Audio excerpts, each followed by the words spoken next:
Welcome everybody to the Edge Rowing Podcast. Today I'm excited to say that we've got our first Cox, Morgan Baynham-Williams.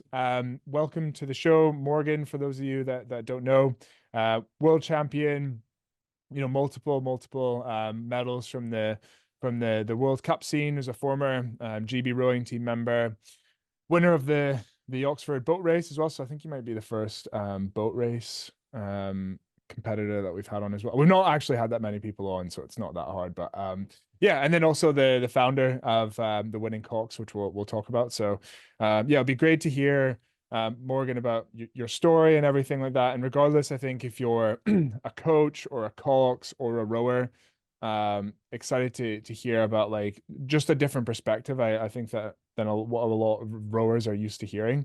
And yeah, I'm excited to find out some value and insight from you and your rowing journey and what you're up to now, Morgan. But yeah, anyways, Morgan, thanks again for finding the time, and yeah, I'm excited to chat. Thank you so much for having me. Awesome. So cool. Yeah, Morgan, what we normally do is just like get an idea of like how you got into the sport. So yeah, like take us back to like what the start of your rowing journey was like. I was I was 10 years old. I was playing football for an academy and we were basically getting really unfit in the off season. And our coach went to the local rowing club and was like, right, we've got a whole team of juniors, whole team of junior girls. Do you want to have a junior academy? And you can have all the athletes, just keep them fit in the off season. And this guy was like, guy called Ian Howell, he was like, absolutely, like, yes, so ready for this. I think that same day he'd literally just launched that the committee, they wanted to have juniors. So then he lands this entire team. And then I caught the rowing bug. I don't know if financially that was a good move. Maybe my parents should have kept me in football. That I might have done a bit better there.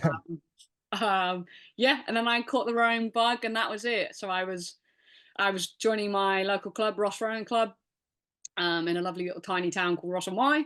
And then it wasn't part of a school project or anything like that. Okay. So went to Newton Community School, would do that in a day, and then afternoons, evenings, weekends would be down the rowing club, and was rowing to start with. Right. And I think I like did a bit of coxing, got to about 16, and was like, I'd really like to compete for GB. And I was like, look, I'm not silly. Like, I'm not very tall. I'm not particularly built. So I'll send some tapes in and trial as a Cox, and see how we get on. And I didn't know what an MP3 was. My coach at the time gave me this cassette tape recorder, and we duct taped it to my life jacket, and we recorded on these cassettes. And I Ah, posted these cassettes, and I got them posted back to me, and they were like, what on earth is this? Like, we can't do this. wait, hold on. So back up a little second there. So like selection process for GB as a Cox. So I'm not even aware of this. I was mainly a single sculler as well, so I'm totally removed from this. But you record yourself what in like races or with Yeah, okay. I'm trying to remember back, but this was very early door. So junior assessments, I think you send off maybe 2 to 4 minutes of your training recording, and then you Right. send off a racing recording. And that was kind of back in the day. I'm sure that process has evolved a little bit more now. I would expect with all the work that's been done in developing that process that is a bit more, Could detailed you than that. could you But that's fake pretty much how it started. could you not just like sit at home and like talk into one and like do a really like staged one? Well, this is really interesting. So, um, my job last year was working at the University of Virginia, and I managed, alongside coaching, I managed the coxing recruitment, as well as Right. the national athlete recruitment. And there were a handful of times where I did get a recording that was just done in somebody's room, or totally made up. And you can tell because there's no rhythm to it. There's no, Mm. it's not like they've just removed the background noise. There's no rhythm. I'm thinking they're going at 52 strokes per minute here. Like, this is Oh, so you can this is tell, hold good. on, you can tell by the way that they are talking. Is that sort of how you could tell? Yeah, yeah. Oh, okay. So it So does any happen. okay. So anybody out there looking to submit a fake voice Yeah, recording, don't do it. don't do it. We all Yeah. know. Wow. Okay, cool. Okay. Okay, so right, yeah. Okay, setting away the tape cassette. sent my literal tape cassette. Obviously, it got sent back, and then I think I borrowed an MP3 dictaphone from a businessman and recorded it on there. And then I got invited to assessments Oh, cool. and got in. First go? First guy got in. Oh, wow. I hadn't raced more than 1,000 meters. I rode 1,000 meters and I hadn't coxed I think more than a K. And I think my first race over 2K I think was Coop. And I remember the coach. I stand next to the coach and I was like, "Look, just so you know, like I've never raced 2K before." And they were like, "Right, well, what's the plan then?" I was like, "Well, I just figured I'd keep talking for another 1,000 meters." Yeah, yeah, yeah. Um, so that honestly, that's how I got in, and then I just kept getting in. And as a university student, by the time I got to U23s, I didn't want to be a Cox. I didn't want to be Oh, yeah. unathletic. I did that classic student thing where I went on strike and was like, "I'm not trialing. I'm not doing this." Yeah, yeah. And then somehow I just found my way back in. I couldn't shake off the bug, and the rest is history. All right, all right. So like just rewinding a little bit there. What was there anything, and yeah, you got selected pretty quickly as well, so maybe you had a bit of a natural talent to it. Was there anything you think about your early approach, looking back now, that you think you were doing well that helped you get selected initially? I think that I think actually rowing a lot really helped. Okay. Um, so like I And wasn't. not many coxes do, or do most coxes get into coxing quite early? I think certainly within the school system, they're predominantly coxing the whole time. Like the coaches or the staff, they see someone who's small and they're like, "Yeah, you're cox," and then they're always doing that. Whereas I wasn't coxing that much, to be honest. I was rowing more, racing Yeah. more as an actual rower. So I understood basically just like how nasty it feels to race. Yeah. And I think that helped a lot. And then I was coxing anything I could get in and cox, I was coxing. So I spent quite a bit of time coxing masters men. Yeah. And I think as a young, certainly as a young girl, if you can deal with a bunch of masters men, when I went to spring assessments, it was a load of junior boys. Right. And so I just sort of felt very comfortable around them. And I think that helps so much. Like I think you've got to be just comfortable in the environments that you're going to be put into. So Hmm. yeah. Okay. And then yeah, like just at least from my perspective, what I always saw was that the Coxes at the best clubs at an under 23 level would often get selected, which I guess is partially due to they're more familiar with the rowers that end up getting selected. But then obviously also, like it's like Leander or whatever, like the best people go to the best clubs. Just thinking, I've always kind of wondered, like, say you were a Cox from a small club like you, um, your advice then maybe was to what, like row as much as you can and take as many any sort of other advice you would give to somebody who's a Cox at a smaller club looking to get selected. Um, Go anywhere you can get yourself into, like any conference, any educational session, literally anything that you can wangle your way into. I went to. That's how I played Oh it. yeah. Anything I could access for free. Like I couldn't really afford lots of things then. I wouldn't have been able to afford private tuition or anything like that. But anything I could get my hands on for free. Like watched loads of stuff on YouTube. Yeah. Uh, Were there any Cox recordings back then? there were a few. There were like there's loads of American ones that are out there. And, Yeah, yeah. there were quite a few Aussie ones out. So there's always been content around. The difference is whether you're willing to kind of sit around fishing on the internet trying to find it, Mm, or you want it to be, like now where the digital consumption is so much easier because it's on Instagram and the link is right there and it's all yeah. the content you could ever want and it's much easier to find. So, but I The think just most being a persistent, student. yeah, sorry. The most persistent example I've heard of was Alan, one of our coaches. He used to tape races on the TV with a VHS when they were on like the world champs, and then he would just rewatch those. So yeah, Yeah. there's definitely, yeah, to your point, like there's so much of an opportunity now, especially yeah, and like with what you're doing, which we can kind of get to in a second, which yeah, for those the Winning Cox where you guys do those weekly webinars, right? Like, yeah, cool. So all right. What was there anything about football that you or soccer as any of the North Americans will, so they understand. Anything about that that you think brought that seems like quite a unique transition, like football into coxing. Anything about that? Any skills you had from that you think that helped?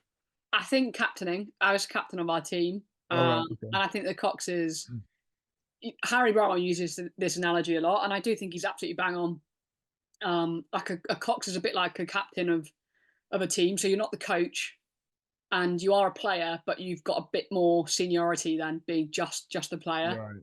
And I think that's a pretty prime example. You know, your role as a Cox is to put the boat in the best position possible so the rowers can do their best rowing. And that might mean literally putting the boat in the best position possible in terms of the water and where you're going. Or it might be using words to help them understand a bit more what they need to do differently. It's never overpowering that. It's never more than those two very simple things. And that's where the fine art comes in. So Mm. if you think of a captain, you're basically geeing everybody up, getting them going. You're telling them what the plays are going to be. You're keeping everyone accountable. But you aren't doing the playing for them. You still need your other teammates to run those plays and to manage their sectors of the pitch and do their own part. And then you get that performance that comes with it. So yeah, I think there were quite a few synergies, to be fair. Okay. Okay, yeah, that's interesting as well. Just talking about the words as well, the specific words that you use. Because I'm kind of when I'm coaching sometimes, like I'm trying to be very in touch with like how they're perceiving the words and the language and what did work, what didn't work. What's your process for, I don't know, say maybe you're in the crew and you're trying to get them to do something and it doesn't work. Like, how do you think about trying to explain something in a different way so that they understand? Yeah, I my coxing and then my same in my coaching style is very based on what the boat feels like. So Okay. not I know other coaches will go who are rowers. They'll be like, this is what your body should feel like. Um, Yeah. and as I got to a more elite level, obviously I wasn't feeling those elite sensations of what the rowers felt like, but I could tell you what the hull felt like. Oh, okay. So describing kind of like how they want to move different parts of the boat, or how their body might connect to the boat in a different way.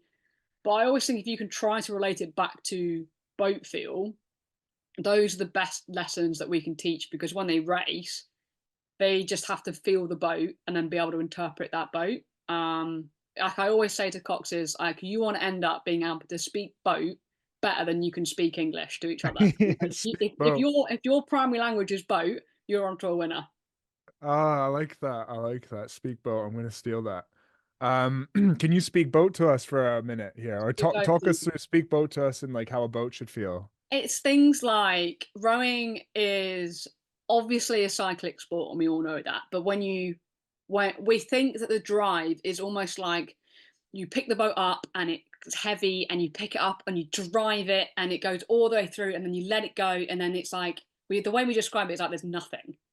But Yeah. actually, if you're actually connected to the boat, you pick it up and you drive it and you feel it move, and then you finish the stroke and you are still pushing your legs and you are still pushing your feet. And when you recover, it's almost like the back pedal on a bike, because you're still connected to the boat.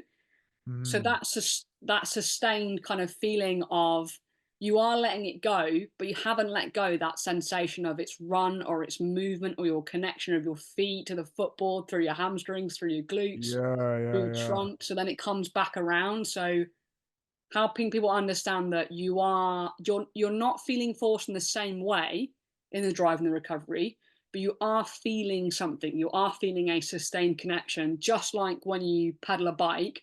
One leg will be driving Yeah, whilst the other one pulls up, but it is a slightly different feel that you get in each leg.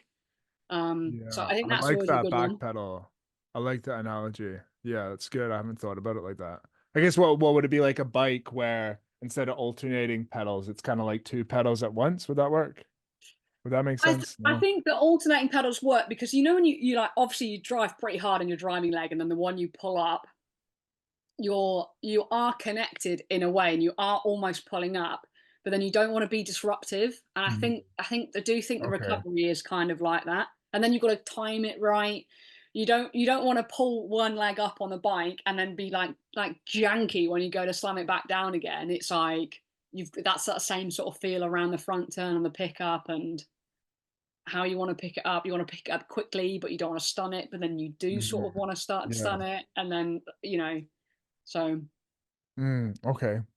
Okay, cool. Yeah, no, I've got a lot of like I feel like I just try and sit here and just ask you a bunch of like how do you approach the catch, the finish, the drive. But yeah, maybe we can get to that in a bit. But cool. Yeah, I want to hear a bit more about like your journey then. Like what um how how do you stand out as a Cox? Like, and I guess as well, like there's so like it's such an interesting dynamic because of the you obviously have to get along well with the crew, and you could see it sometimes. I don't know, like the best Cox might not necessarily could get selected by or sorry, maybe a Cox who is like lower could get selected over a better Cox on paper, just through like being more familiar with the crew or whatever. Um yeah, and I guess that relationship side of it is so huge to have that trust. But yeah, how do you go about like standing out as a Cox and getting selected? I think it's really it's really dependent upon the coach's job description of what they want a coach to do. Oh, okay. And that changes club to club. It changes national teams, national team. It changes probably country to country. So I think the first thing is knowing what the job description is that you're trying to do. And you've got to ask the coach for that, or you've got to ask the selector. So there'll be a selection Mm, criteria, or there should be. And if there isn't, they need to write it. And so you've covered that before you even started the selection piece. Um, interesting. and then it literally all depends on that. So some coaches want someone who is going to run drills on land. So they're not necessarily coaching ergo work, but they are running the drill for the ergo work. So they'll call the pauses, or they'll call the slide length changes, or they'll Right. say 1 minute, 4 minutes. Some coaches want people to actually coach the ergo sessions. Some don't want you Uh, to coach; they just want you to encourage. So oh, there's different types of things that coaches might want you to do, and it's really dependent upon their preference, because ultimately they're the one that's going to select you. And I imagine, or I know from an athlete perspective, um, it's it's a smoother training day if the cox is doing what the coach wants them to do, because the hmm, more you can make it a smooth sailing process, the better it is for any rower. But I think the main thing for me, I would say though, outside of that, is it's about doing it your way. right. Not trying to cox like the other coxes at your club necessarily. Like there's going to be slightly different intricacies in your personality. Being your own authentic self is really important in Yeah. in actually doing a good job. Um, We view coaching the same as well. I think that's so important for coaching. Yeah. Yeah, exactly that. And then I think it's just consistency in your performance. So, I personally would pick people off consistent performances, consistent training, consistent results, consistent metrics. So that might be, they're consistently getting the right percentages in training. And we always write down the rowers in the boat, but why don't we write down the coxes in the boat? And then we know, okay, well, consistently, this cox always wins pieces.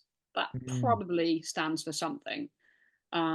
So And little there's things not like much that. of that doesn't happen much. I'm not convinced it does happen that much. So I think it's a good thing to do, and it makes it so much easier for then when you do select a cox, because you normally know certainly in the university environment you have a good idea of who your top cox is, who your next one is after that.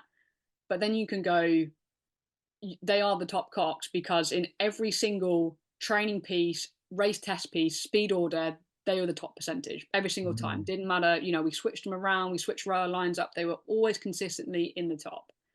Or, we put them into the third day, and the percentage difference between GMTs was the lowest. And so, you can then use some sort of data to reinforce Yeah. what you're trying to do. Um, a lot of people will just select off a scoring system. It might be 1 to 5, or it might be 1 to 10, and that could be on different factors. whether that's steering and training, steering and racing. Do you trust this individual? Do they de-escalate situations? Do they escalate situations? How good do you think their boat feel is? So there's people create all sorts of different ways to Yeah. select, and so that's why it's so important to understand what the coach actually wants out of a Cox, and then what the selection parameters are for that. Yeah, interesting stuff. Yeah, this I'm really enjoying this because this is stuff I've never even thought about in the and having been in the rowing world for like 10 years. Cool. Okay, so like say what while we're here then on selection, what advice would you give to a coach to have a good selection process or when like maybe like or if you think it'd be more helpful, like what would you think is the best Cox selection process? Um, I think something that uses a metric of consistency. Um, because what you don't want is someone that just drops in on the day and pulls out one banger and then actually doesn't do anything to elevate the quality of the program day in day out every single day through training. So Hmm. a lot of your coxing calls and things you do on race day, they've been determined through the training sessions you've done throughout the year. It's the same in a coxless boat. Your race calls are determined by the training that you're doing, the technical Yeah. calls that you make. How they start off as almost longer sentences, and then through an understanding of what they mean, you can narrow it down to a word, and that's exactly how coxing works. Um, and I sort of think, maybe a good way to think about it is if you don't have much experience in coxing, when you've been in coxless boats as a rower, who did the calls and why did you let them do it? They could feel what was going on. They were able to focus on the race, be in time with the boat, feel the boat, what's going on, but also see what was going on in the racing situation. Okay, well that's pretty good. Um, are they a reliable steers person and they also did the calls? Right, that's also another thing. So you can use experience in other areas to build the metrics that you want. Okay. Um, but yeah, I think consistency really. So race performance consistency, training performance consistency, pieces, um, and then also someone who's engaged. If I'm coaching and there's a land session, like I want to see a Cox there and engaged. If they're there and on their phone or they're filming TikToks, like there's no point you being there. Like see you later. So you can either join in with the session, like if you want to get on the erg, if you want to run, you want to get on the bike, you want to lift, like please join in. Love that. Or if you want to coach or shadow a coach or run the drills, then get stuck in. If you're going to tabulate the data, great, Yeah. we'll tabulate that up. If you want to learn more about how we might be able to analyze that data, we'll go into that. But being engaged is so important because then you're developing a shared vocabulary around moving the boat. So I think that's another thing as well. Is like you have to learn the language wherever you go, whether you're a rower or a cox. Like each club has different language they use to describe the rowing stroke, and you have to learn the kind of intricacies of that depending on where you're at. Yeah. Yeah, no, I mean that reminds me of when I was at uni and we did the Prince Albert Cox tour and we had we didn't have a Cox, but we had a novice Cox for our first year and she went from complete beginner, no rowing experience either, all the way through to Henley Royal, which we qualified for, which for our university was a big thing. But then I remember she was there throughout all the winter. And then into summer, we started to do well, show that we maybe could have gone to Henley Royal. And one of the other Coxes came back, having seen that we had some success and that the weather was a little bit better as well. And they were like, oh, they kind of just took it for granted that they were going to get selected into this boat. And the other three guys in the boat had been Coxfire the year before, and it was something that I like seriously fought for. I was like, absolutely not. Someone's going to come back when the sun's shining, and like they weren't even a better Cox. It was just came down to like in my opinion anyways, but came down to like a preference thing. But yeah, from my end anyways, and I think the whole of the crew eventually just like you do have so much more like loyalty like them, even if it is just kind of like showing up and like they're not might not be doing the low intensity sessions or the intervals or whatever, but just them being there when they don't I mean, if anything, I think it's harder to just be there and like not be involved in it. At It's least, boring. You know what the yeah. worst thing in the world? What's worse than exercising? Watching other people exercise. That's worse than exercising. Yeah, yeah, that's a good point. I just kind of thought of that there as well. So yeah, that's a good point. Okay, cool. And then yeah, I guess we're gonna go in Cox, coach. Maybe like what advice would you give to a rower to help get the most out of a Cox, or how to support a Cox the best so you can work as a team? I think firstly, like remembering that they probably, I'm gonna say probably because sometimes people aren't, but they're probably trying their best. So remembering that, because I know it's like rowers get tired, they get hungry, and sometimes they kick off. And as a coach, you just have to remember like they're tired or they're hungry or they're a bit like a baby, and you're like, Yeah. okay, I need to let them go and like shower or eat something or just take a break, and then I'll talk to them later. And they actually didn't mean it at all. So yeah, I think rowers just first remember like they are also trying, like coxes are trying their best.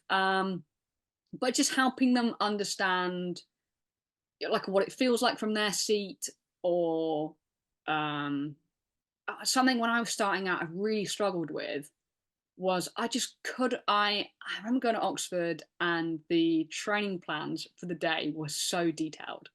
Like Or were you under Sean Bowden? no, I was with Christine Wilson. Right, So okay. I would turn up with this notepad and I would write down everything written on the whiteboard because that was the session plan to the T. And it would be like 10 strokes, pause release, 10 strokes, quarter slide feathered, 10 strokes, full slide squared. Repeat 3 times into 3 minutes of steady rowing at 20, um, followed by pauses at body shift every 3 strokes Oh my for God. 2K. And it was like bang, bang, bang, bang, bang. And she was lightning. She knew if you were 1 stroke out, she'd be like, it's 10 strokes. And I'd be like, oh, God, like she was Mm. on. And I think what was useful was the stroke seat would help me, or the bow seat would try to remember other things that were going on, or like the strokes that we had to do, or would explain to me a drill or something along those lines. And I think I always find, and this might be a personal thing, it might not be, but when you don't have to remember information, you'll remember it.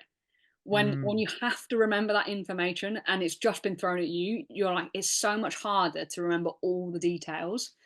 Um, so just like any little ways that you can help out the cogs, I think is useful to do. And that's not you doing the job for them. You're there, you're all there to get the most out of the session.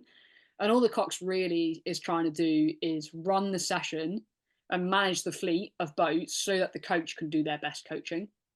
And if you help them out a little bit, then that stays smooth and we maximize everything we're trying to do.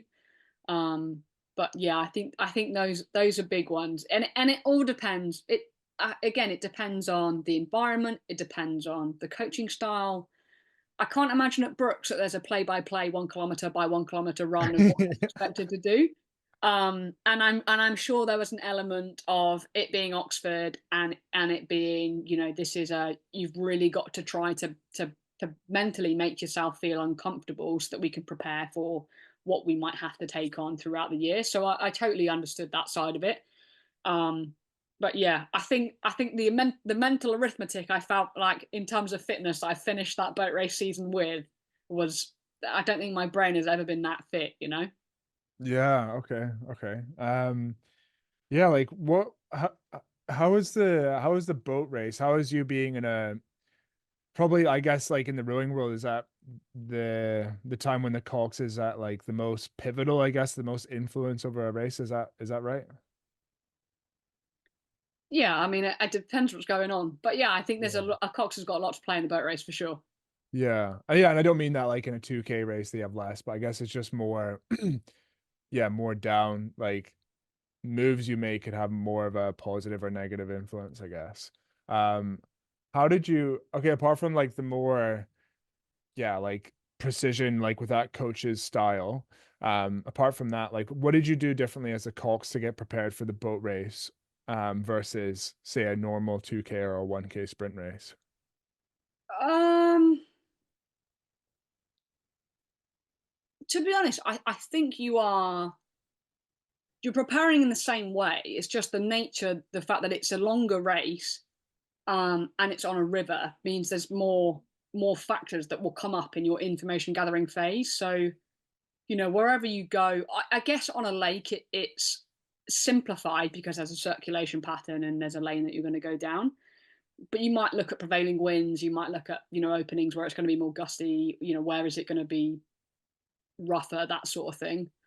But I think with the boat race, it's I basically just spent as much time as possible with any type of boat driver, whether that was other coxes, other coaches, whether that was tugboat drivers who worked on the River Thames for a living. Anytime I could Wait, get a boat with you'd someone else driving, you'd go that into the was tugboats. yeah. So they will only go on the deepest channels. And so think about it, those old boys have Um, been on that river for years. yeah, what So are they they called? Like know the where to go. Thames Rivermen or something? It's like this old thing, isn't it? Yeah, yeah. So I'm pretty sure a relation of Rossi Hunter is who one of the first kind of tugboat drivers I got in a boat Oh, with, they've got and I those obviously they've got didn't those know at the suits, time. don't they? Yeah, Oh, I'll try and get the photo of those suits that they have because they're funny and put it on if I can remember. but yeah, Okay. those people whose job it is to drive, you know, massive boats up and down the River Thames, they're not going to be messing around in the shallows. Like they know where the deepest channel is. The theory Yeah. is the deepest channel is the fastest water, so they're going to show you where it is, and they'll show you, what goes wrong, what could go wrong, and they'll tell you little bits to look out for. There's a Oh. stream inlet here, so if we've had a lot of rain that year or the water levels are Ah. high, there's going to be stream coming from out of here, and that might push you one way, or that might change whatever's going on, or so learning Hold through on, was this exposure. something that boat race coxes normally do? I don't know. I don't Oh, know. cool. So what, like you went Um, and found that yourself? so that was with myself, and then with Cool. Christine, our coach, was really on, like, if you find some form of information channel, like, and you want to look into it, either go and get it yourself or ask us. We'll help, we'll support that, and we'll put that into Cool. place. So I spent a lot of time without any of the crew, without the rest of the team in London, just learning anything I possibly could about the waterway, really. That's I think class. it's a That's good cool. one. And I bet you like more than, or maybe not more than anything, but that's a way that you can show your dedication to the crew. Yeah, yeah. It's to like go above and beyond for, yeah. And you start to see, I think that some of the most useful learning you do is when you don't quite realize you're learning it. So I think Hmm. I almost think about your brain on race day is like you get into a flow state, and it's almost like there's a little person in your head that goes through the files. What's that film called? Is it Bruce Almighty? And he's like Yeah, where he that pulls filing out the cabinet comes yeah, all the way out. yeah. So they're like going through your head trying to find a file of something you heard once about something, and they like pull it out, and that gives you a little bit of information for the scenario that you've ended up in. So Yeah. in coxing, in rowing, in sport in general, there will probably have been a scenario at some point throughout your career that has a solution or a skill set within it that will help you at that immediate moment in time. Um, and I think for me, that's very much how the boat race kind of panned out. Was um, we had a plan that was to do our race plan, to do the traditional line, all that sort of stuff. And then it was really windy and it was really wavy. And I remember pulling out and not actually meaning to be in a position where I was cutting a corner at this point in time, but Cambridge were coming around tight on the Surrey turn, and they'd gone much tighter than, in my opinion, a crew normally would. And in that we kind of swap stations. And in that moment, I was like, hang on a minute, like they're making real good progress on us. And all the information suggests that if you're too tight on the inside turn, that's not where the fastest water is. Um, and so they shouldn't have been able to close on us, and they were closing. So then that was a no-brainer for me. That was, if I can get into the banks, I'm out of the waves. The stream isn't making any difference today. You want the flattest water possible, which is going to be in the bushes. Um, and there's like a shot which is like dramatized But I basically swing back across, and I think people think we were going to hit, but there's always way more room than the drones or whatever kind of depict. Um, and I can remember really clearly thinking, okay, like I know I want to go in the inshore zone, and we're still coming around a Surrey turn at this point, but I don't want to go in just yet, because if I go in, Cambridge could also come into the flat water I'm in, and I didn't want them in it. So I was like on the wit so hard. You know, our boat's filling up. It's so heavy. I've never been in such a heavy boat ever again. Um, and I was like, we just have to get enough margin pulling away where they keep filling up with water and we can keep moving away, where I can then actually cross over hard to the Middlesex bank, go in the inshore zone then, but we'll have had enough distance I can get out clear and then not get stuck in. Um, and that had only come about because of a conversation on the Monday. The boat race umpire was like, "You can go in the inshore zone," and our coach had said that it will never be that rough, so you won't need to. So I'd been like, "All right, whatever, we won't do that then. We'll just go on the traditional line." Ah, And then we're going down the track, and I'm thinking, "This is really bad." And then seeing how quickly Cambridge were moving on the inside of the bank, I was like, "Okay, this is a no-brainer." So that one conversation, which I'd almost cast away into the back of my mind and forgotten about, then became a real pivotal piece of, actually, this is how we're going to win the boat race. And then you follow the same sort of steps of, I would always communicate to the team, right, this is the plan. This is how we're going to right. do the plan. We're going to do the plan, ready, go. And then they were just like, cool, like, get us out of here. Like, we don't care. Get us out of these waves. This is Yeah. awful. So the only time there was any objection from anyone was, the only rules are you have to go through the center arch. Really, that's there's a few other rules in the boat race, but that's the main one. Have to go for the center arch of the bridges. And I was like, guys, we're going to have to pull back out from the inshore zone to get into the center arch. Like, it's going to get really wavy. And our stroke seat, do you know Lauren Kedar? I recognize the name. Yeah, she basically is a woman of few words, but she let out a few curse words that day at the thought of having to go back out into the waves. Did she? So yeah, and I think, yeah, basically just the things you learn or the conversations you hear, they can come into play later, and it's that kind of dynamic learning or dynamic thinking that can actually help you. Mm. Okay, cool. I'm learning so much here.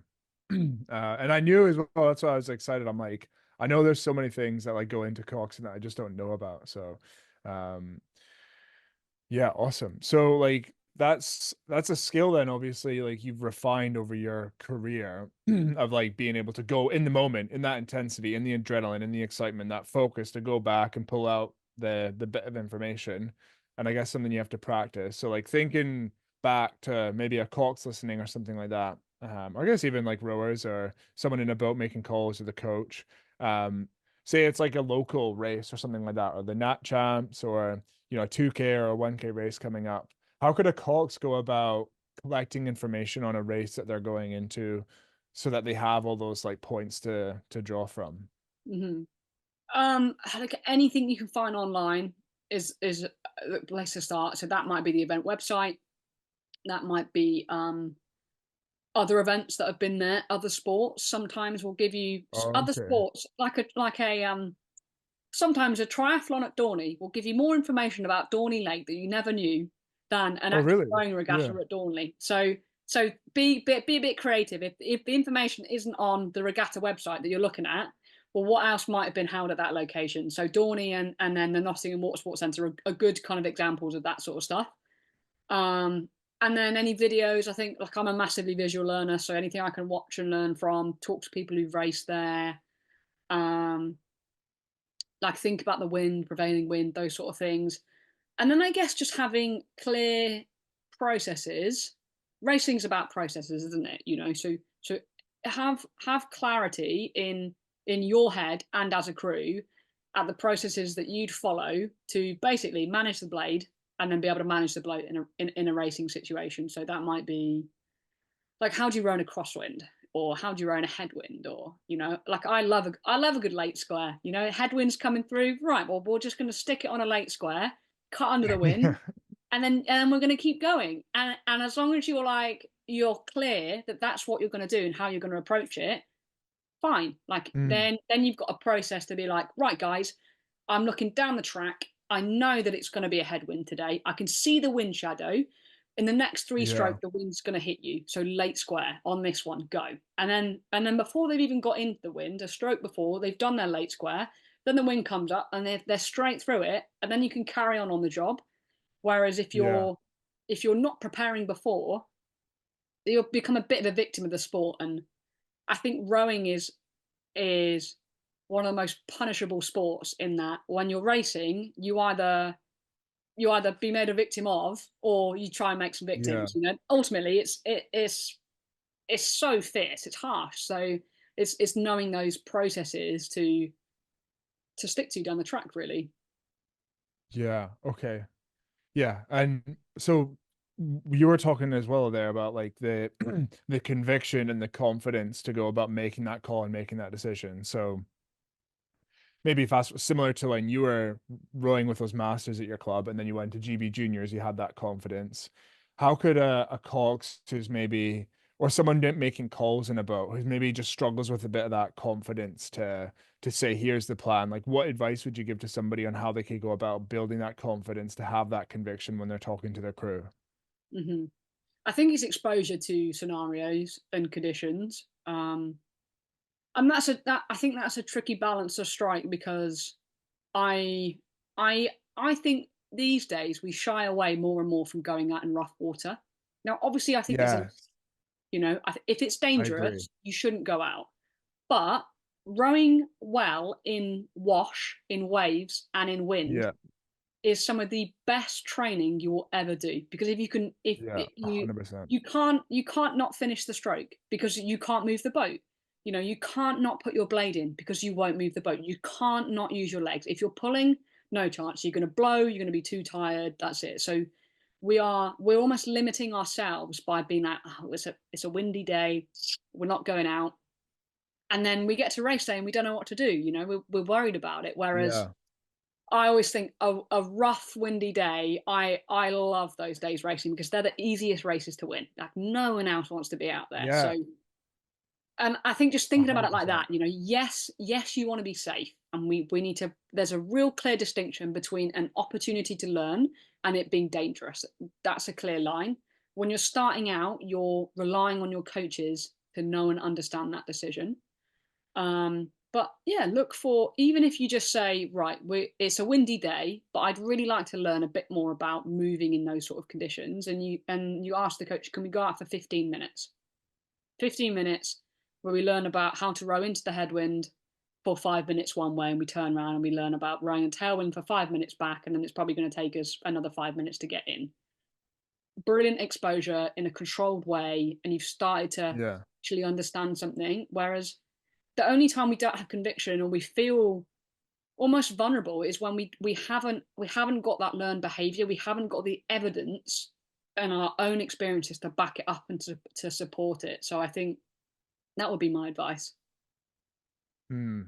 I think that's really yeah, really, really good advice. I 100% agree. I'm just thinking from my end, from the rower's perspective, one thing that was a big changing point for me. I used to look ahead at races and see the wind and be like, "Shit, I'm gonna have a bad race now because it's windy. I need it to be flat." And what shifted it for me was like looking for starting to just really force myself to look for those opportunities to learn and to practice, like you're saying, and just view it as a chance for you to practice rowing. And yeah, like when I got better at that, it was like yeah, like exactly like you say, it's one of those skills that if you learn it, it just becomes so much easier to beat people and to win races Yeah, by just the way you approach it and your attitude before you even get in the boat. It's like I used to annoy people that I trained with so much because they're like, "Oh, I don't want to go out in the wind. I hate the wind so much. I don't want to do it." I'm like, "Well, then don't do it. Like, just sit on the bank. It's fine."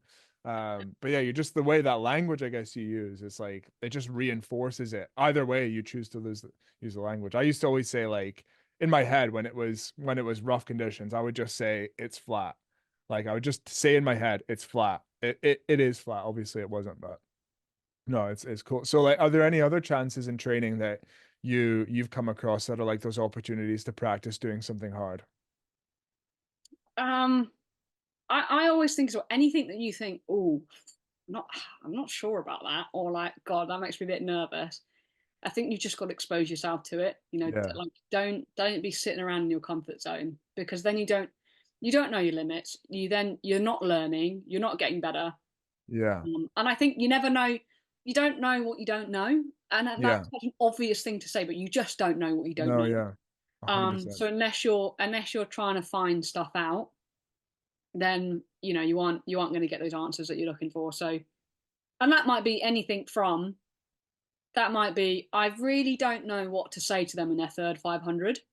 Well, a really easy way to work that out is if you get on the ergo and you row a 2K and you get into your third 500 and someone is talking to you and it's driving you up the wall, you know what the third 500 feels like. You know what you'd want to hear, and the chances are they probably want to hear that too.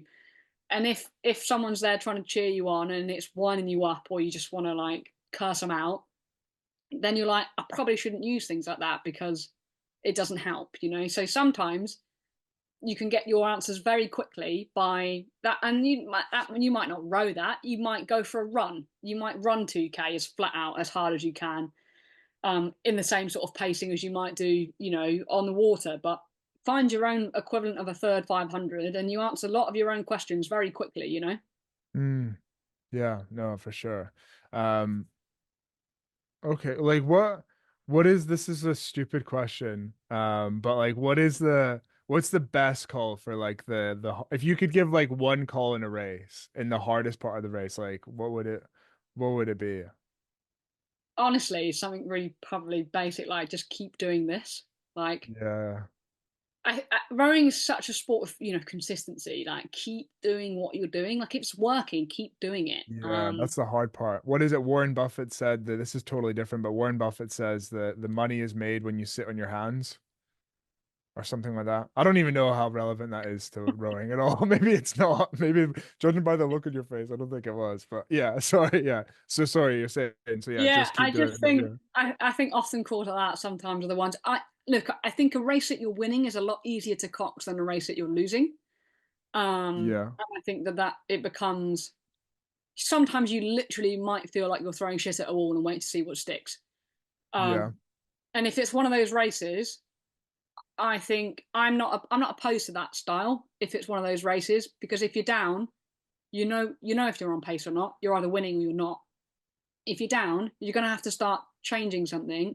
And if they're not responding, you are going to feel like you're throwing everything out there. And I would say throw everything out there until something sticks. And you might re-loop back around again, but go off things that you've learned before and figure out that puzzle. That's the exciting part of coxing is you're trying to Yeah. figure something out. And just like be relentless. Like if you're down, keep Yeah. figuring it out until you can either get them rowing better, like you can feel the boats, know what's going on, change this, change that.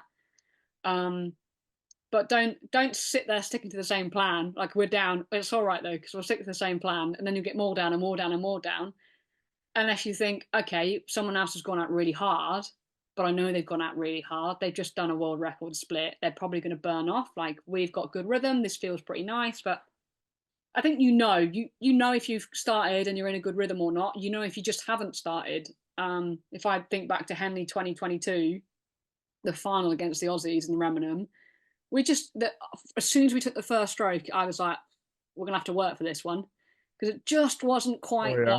there. And we did. Oh We had to yeah. work for it the whole way down the track, but we knew the Aussies had gone out really hard. You could hear it in the screaming. I could see it from the Cox's seat and how they were moving. Um, but then we still had to be aggressive and fight to get back into that. And then once you're level, you've cracked someone, especially in match racing. But yeah, how you cox when you're up and compared to how you're down, I think is very interesting. And often coxes only release recordings of them when they're up. So I'd love to Mm, see more recordings released of coxes when they're down, because that's a very different story. Um, I think you get more of the mixtape style coxing when you're up, because it's going to plan and you don't have to say too much. Yeah. You can change your tone a little bit more because you're not under as much pressure. So I think that's an interesting thing to bear in mind is you couldn't just crack out Harry's recording from his Olympic final if you're in a 6-lane race and you're currently sixth. Like that's not going to get you Yeah. anywhere. And in the same way that he's taken years and years and years with his crew to really craft exactly what he's saying and when he's saying it and why and how he's saying it, and they know exactly what that means. So he might only say one word, but they might know in their head, well, we've got 20 strokes of this, and they might just be saying that same thing themselves over and over again. So coxing is a very unique thing to that crew and that race and that moment in time. And I think that's important to remember as well, especially for not only coxers but selectors and coaches and the people involved. Okay. Okay. Yeah, like I'm loving hearing about all this stuff, Morgan. I'm like learning so much about yeah, your insight. You got a really good way of like explaining it as well. Um, yeah, cool. Okay, so like yeah, like what is just conscious of the time here as well and wanting to kind of cover everything. Like what is yeah, what are you up to now these days? What yeah, I know you've got the Winning Cox. Yeah, like why don't you tell us a bit about what your day-to-day looks like right now? Yeah, it's a bit of a mixed bag, really. A lot of the work I'm doing at the moment is with WOX or the Winning Cox. So there are 6 of us mentors in total. So myself and 5 other mentors, and we basically bring expertise from the Olympic Games, Paralympic Games, Olympic medalists, Paralympic champions, world record holders, U23 champions, boat race winners.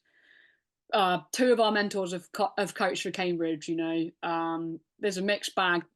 Some of the Coxes are Cox or Oxford. So there's all sorts going on really in terms of our expertise and our involvement in the rowing community. And we basically are providing free and accessible content in a bulk form, almost to coxes, to coaches, to rowers, that allows us and the coxing community basically to change the narrative around coxing. And that might be encouraging an authentic voice through coxes themselves, actually generating a community where people get involved, like getting rid of this hush hush environment where coxes don't share their info, where coxes don't share their recordings, where coxes don't share any intel they've got because that might be they don't want to give it away to the opposition. Actually, like that's really silly. Like if we want to get better, we need to have a collaborative community. Like we should be supporting each other.